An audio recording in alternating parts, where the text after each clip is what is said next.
उन्हाळ्यामध्ये पन्ह प्यायची काही मजा औरच, पण ते इतरही सीझनमध्ये मिळालं तर काय मजा येईल, लोकांना सरप्राईज करता येईल. तर चला आपण कैरीचं पन्ह बनवूया आणि ते कसं स्टोअर करायचं आहे, वर्षभरही काही हरकत नसते, स्टोअर करता येतं आपल्याला. कसं बनवायचं आहे ते बघू. नमस्कार, मी जुई आणि जुईज किचन अँड हॅक्समध्ये तुमच्या सगळ्यांचं पुन्हा एकदा मनापासून स्वागत करते. मी या कैऱ्या घेऊन कुकरला लावून घेतलेल्या आहेत.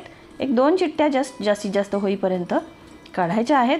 पण माझ्या बुबू लोकांनी जरा माझा बूट चावून टाकला, त्यामुळे माझं तिकडे लक्ष गेलं, त्यामुळे या कैऱ्या जरा जास्त शिजल्या आहेत. सो आपण याचा गर काढून घेऊया.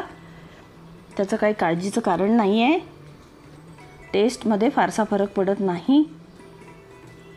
तर ह्या 1 चमचा घेऊन आणि ह्या कैरीचा असा गर काढायचा. चाकू घेऊ नये, नाहीतर कैरीची सालं कापली जातात आणि जास्तीचा गर पण येण्याची शक्यता असते. जास्त जर खरवडून घेतला गर तर कैरी थोडीशी म्हणजे गर थोडासा कडवट होण्याची पण शक्यता असते. सो हे काही जास्त रामायण तुम्हाला न दाखवता मी थोडासा गर कसा काढायचा ते दाखवून देते आहे. असं हे साल धरायचं आणि घ्यायचं. बरं ठीक आहे. दुसरं म्हणजे साल फेकून देऊ नये.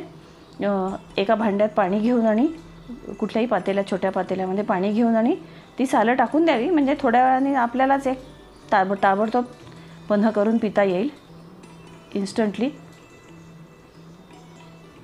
ह्याच्यामध्ये मी विलायची वगैरे टाकत नसते. हे थोड्याशा वेगळ्या पद्धतीने आपण बनवणार आहोत. तर हे आपण काढून घेऊया. तर पुढची प्रोसिजर होण्याच्या अगोदर जरा सबस्क्राईब करा ना प्लीज. आता मी हा गर तुम्हाला काढून दाखवलेला आहे आणि याच्यात आपण हे मी भाजलेलं जिऱ्याची पावडर घेतलेली आहे. ती साधारण 1 ते 1.5 टीस्पून. आणि हे काळं मीठच, साधं मीठ नाही, काळं मीठ 1 ते 1.5 चमचा घेतलेला आहे. याच्यावरच याचा ब्लेंड आणि टेस्ट अवलंबून आहे. तर हा गूळ मी चिरून घेतला होता चाकूनी. आपण तो ह्या पॉटमध्ये काढून घेणार आहोत, जारमध्ये, मिक्सरच्या जारमध्ये. तर एकदा आपण याला फिरवून घेऊया.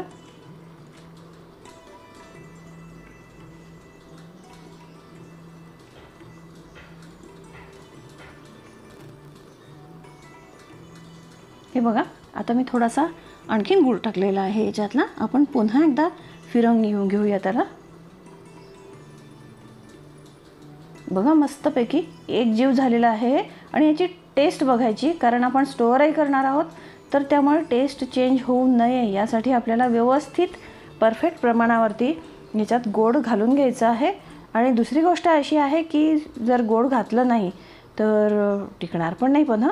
म्हणजे तेवढं थोडी टेस्ट बदलते. शिवाय कैरीमध्ये फरक असतो. काही कैऱ्या कमी आंबट असतात, तर अशा वेळेला गोड जास्त आंबट असेल तर नीट गोड ॲड करणं गरजेचं आहे.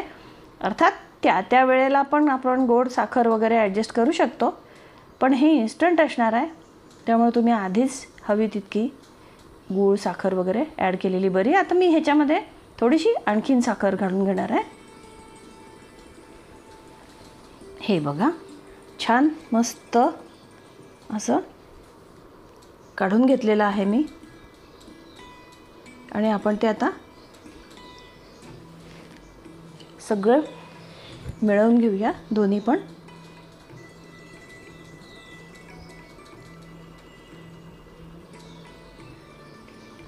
हे आता छानपैकी ढवळून घेऊ आपण. याच्यामध्ये आपल्याला आणखीनही गूळ टाकता आला असता, पण मग जास्त गोड होऊन जाईल. त्याच्यापेक्षा लिमिटमध्ये गूळ टाकू आपण. जास्त गूळ टाकला तर मग अति गोडच होऊन जातं, ते नुसतं कैरीची मजा नाही येत मग नीट. आता पहा, या पॉटमध्ये मोठ्या काढून घेतलेला आहे मी आणि व्यवस्थित त्याला ब्लेंड करते आहे, ढवळते आहे. आपण हे झाकणाला लागलेलं पण याच्यातलं काढून घेऊया.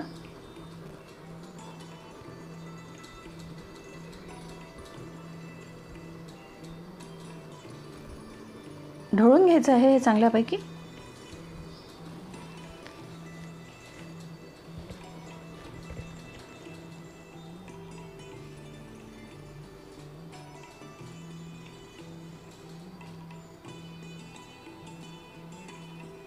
अगदी व्यवस्थित ढवळून झालं की आपण काय गंमत करतो आहे ते मी पुढे दाखवणार आहे तुम्हाला. आपण हे स्टोअर करणार आहे हेच मी तुम्हाला दाखवणार आहे. मी थोडंसं पन्ह केलं पण आहे, बर्फ वगैरे टाकून ठेवलेला आहे छानपैकी त्याच्यात, ते पण तुम्हाला दाखवते आहे. हे बघा, या तांब्यामध्ये मी पन्ह केलेलं आहे, पण ते जरा पॉटमधनं फिरवल्यामुळे पांढरं पांढरं वरती फेस आलेला आहे. पॉटमध्ये पाणी टाकून नीट मी फिरवलं होतं त्याच्यात, सो बर्फ वगैरे टाकून, आणि अमेझिंग झालेलं आहे हे. कारण याला काळ्या मीठ आणि जिऱ्याची आपण टाकलेलं होतं. तर आता मी ह्या छोटी पाकिटं घेतलेली आहेत झिप लॉकवाली, आणि ह्याच्यात आपण हे भरून घेणार आहोत पन्ह सगळं हळूहळू, आणि ह्याला आपण फ्रीज करणार आहे. तर हे पन्ह असं जपून जपून जरा भरायचं याच्यामध्ये, आणि याची तोंड सील केल्यानंतर पिशवीचं तोंड धुवून घ्यायचं आहे, पूर्णपणे भरून घ्यायचं आहे. थोडीशी कॅपॅसिटी कमी राहू द्यायची, कारण नाही तर झिप लागत नाही.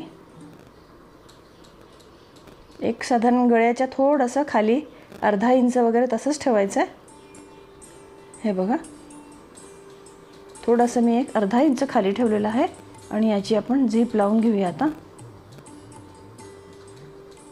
तरी थोडं जास्तच झालं आहे, पण परफेक्ट झालं आहे. तरी हे थोडंसं खाली आणखीन झिप ठेवली तरी, जागा ठेवली तरी चालते.